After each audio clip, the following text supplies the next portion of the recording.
Titan Books released a bunch of these anthologies of the old Marvel UK titles, just the ones that weren't included in the Marvel US run. They're still in the supersized British size, so I got them all. There's a bunch, I'm not going to show you them all, but I have them all. And then they also released them in a smaller size, which I'm going to have to go grab. Transformers will return after these messages.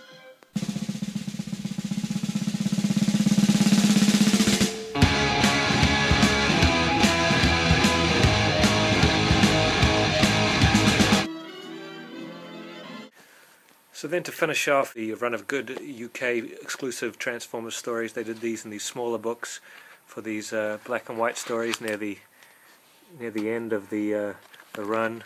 So I picked up all of these.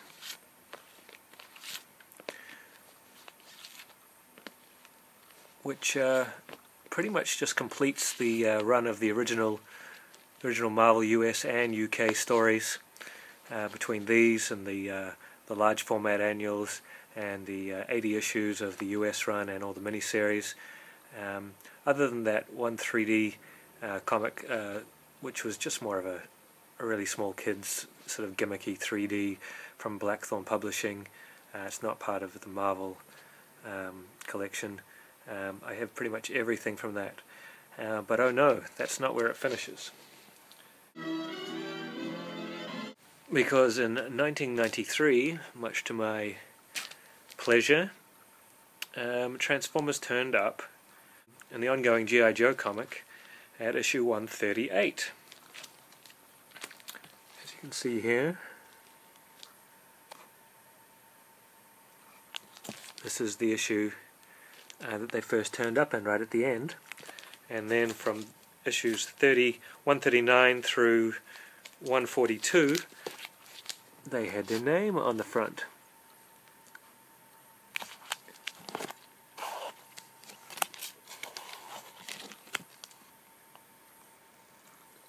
Now, this was a way to introduce the Transformers back into the comic world, leading into the Transformers Generation 2 comic from Marvel, which continues on from the first generation. Still the G1 characters, and a continuation of their story.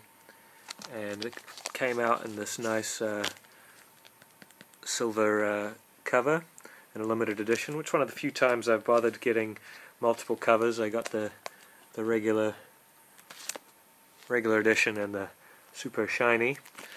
And this was supposed to be ongoing, but it lasted 12 excellent issues, culminating in this final one here. And so that is the full story of the Marvel Transformers comics. I should mention that even though I am a big fan of the comic book, I still do like quite a few versions of the animated shows.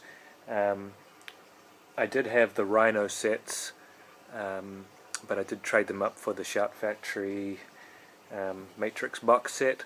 Kind of wish I'd held on to the Rhino sets as well, as they did have some different special features, and even though there was a lot of mistakes in the episodes, the visual presentation was a lot crisper and clearer, seeing as they went from the original film negatives.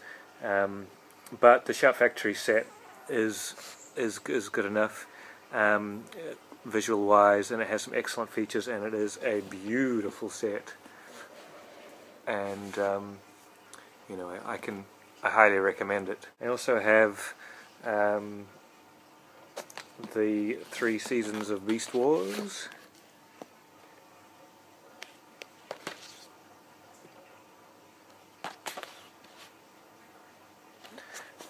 and Beast Machines, which I like Beast Wars a lot, and a lot of people don't like Beast Machines so much, but I thought it was pretty good.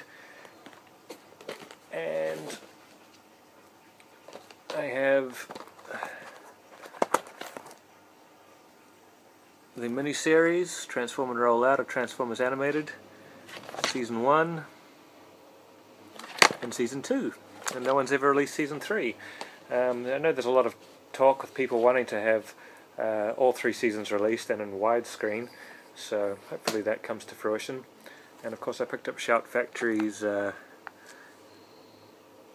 first season of Transformers Prime, which is really good also. And of course the movie, the 20th anniversary edition, and Reconstructed. I had the movie on VHS as well, but I sold that when I managed to get the DVD. There's a lot of differences between the original cartoon and the original comic book. They started roughly in the same place with the same kind of premise, and they went in completely different directions. The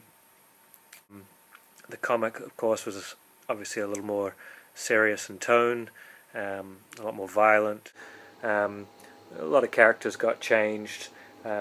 Some slight name changes, like between Skyfire from the cartoon, there's Jetfire in the comic book. Shockwave in particular, a very different character. Blaster is a very different character. We have other characters which are very important characters in the series, like Lord Thunderwing. Just a very different take on the universe, and the superior one, if you ask me. Just a very different take on the universe, and the superior one, if you ask me. So once I had this comic store and got these back issues, that's when I really started seriously looking at other comics to collect, and collected many comics over the years, but the one that kicked it off, Transformers, is sort of the one I've always held dear.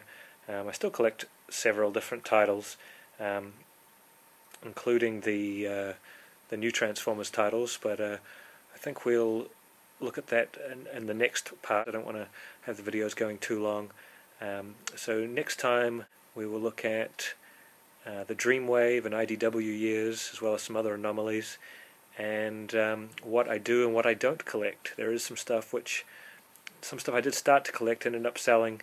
As I say, I'm all about story, especially G1 oriented, and we'll go into that next time. So hope you enjoyed that, and Puppy and I will see you